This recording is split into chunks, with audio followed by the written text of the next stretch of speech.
amortizar la hipoteca, te conviene hacerlo si has conseguido ahorrar una cantidad de dinero, y tienes una hipoteca. Seguramente te puedes estar planteando si te conviene o no saldar una parte de tu deuda. Antes de hacerlo, es bueno analizar algunos criterios para tomar la mejor decisión. ¿Lo vemos juntos? Factores a tener en cuenta. La rentabilidad que se consigue con el ahorro. El primer factor a analizar es el coste de oportunidad de la amortización en cuanto a rentabilidad. Es decir, es importante que compares la rentabilidad que ese ahorro que has conseguido acumular está consiguiendo y el coste de la hipoteca. Si tienes el ahorro en una cuenta corriente, su rentabilidad será prácticamente nula y amortizando evitas tener unos costes en forma de intereses de la deuda. Pero si el ahorro lo tienes invertido, por ejemplo, en fondos de inversión, tendrás que comparar la expectativa de rentabilidad de dichos productos. Porque si esa expectativa es, en media, por ejemplo de un 2%, y tu hipoteca variable está ahora a un tipo de interés del 1,50%, si amortizas tienes un coste de oportunidad del 0,50% de ese importe, que es la diferencia entre lo que hubieras obtenido si estuviera invertido y lo que te ahorras de intereses por el préstamo. El efecto de la comisión de amortización. Aunque desde 2019 estas comisiones se han reducido mucho, sigue siendo un elemento influyente. Si tu operación se ha formalizado a partir del 16 de junio de 2019,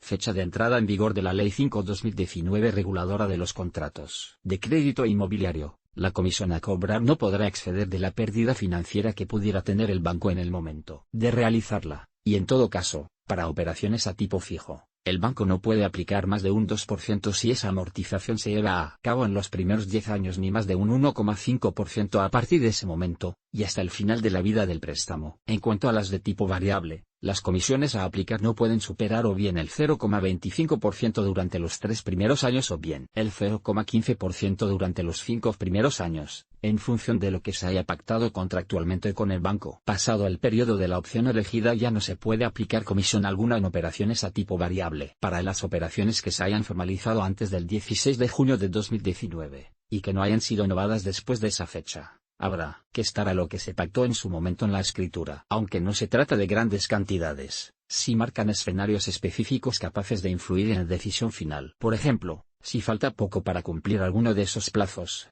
te ahorrarás una buena cantidad esperando unos meses. La buena noticia es que algunas entidades no aplican comisión de amortización en sus hipotecas. Posible ventaja fiscal. Si la hipoteca es anterior a 2013, el pago del préstamo hipotecario tiene desgravaciones en IRPF hasta unos límites concretos por ejercicio, por lo que no conviene superar estos para no perder esta ventaja. Si es el caso, debes asesorarte debidamente. La influencia del Euribor en las hipotecas variables. Este suele ser el índice de referencia para calcular el tipo aplicable. Si se encuentra bajo, no te ahorrarás demasiado al amortizar de forma anticipada. Si está alto, sucede todo lo contrario. Así que ahora que sabes cómo se amortiza una hipoteca, fíjate en su estado y evolución prevista antes de decidir amortizar. El factor psicológico. Al margen del criterio del ahorro, existe un aspecto emocional que no podemos obviar, la percepción positiva que se deriva de ir reduciendo el préstamo. Algunas personas sienten el préstamo como una carga, y se liberan conforme lo van reduciendo. O, simplemente, la sensación de avance o impulso derivada de un pago anticipado supone un estímulo personal muy positivo. No obstante, hay que valorar siempre no dedicar el 100% del ahorro a amortizar, ya que es conveniente contar con un colchón financiero en caso de cualquier necesidad o gasto inesperado que pueda surgir. ¿Cuándo es el mejor momento para amortizar la hipoteca? Amortizar hipoteca supone devolver a la entidad una parte del capital que nos ha prestado. Eso reduce la deuda contraída, por lo que a primera vista puede ser interesante. Pero hay que valorar todas las consecuencias de ese acto antes de decidir si se hace o no. Y no solo debes decidir si vas a hacerlo, también es fundamental conocer cuándo es el mejor momento para amortizar la hipoteca. Curiosamente, los primeros años de la hipoteca es la opción más rentable. Ten en cuenta que el sistema francés es el modo de pago habitual de nuestras hipotecas. Esto significa que al principio la cuota mensual que se paga tiene más parte de intereses que de devolución del capital o amortización. Conforme avanza el tiempo,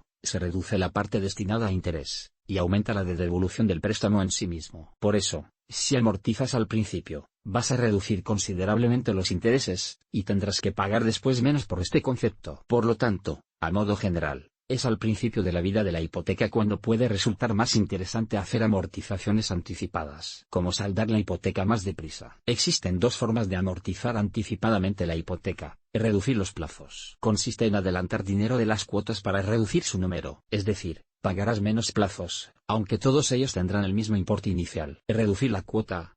En este caso, terminarás de pagarla en la fecha inicialmente prevista, solo que tus cuotas serán por un importe inferior gracias a los pagos anticipados. Definitivamente, además de escoger bien la más adecuada, antes de amortizar anticipadamente una hipoteca es fundamental confirmar que te interesa la operación, teniendo en cuenta tus condiciones personales.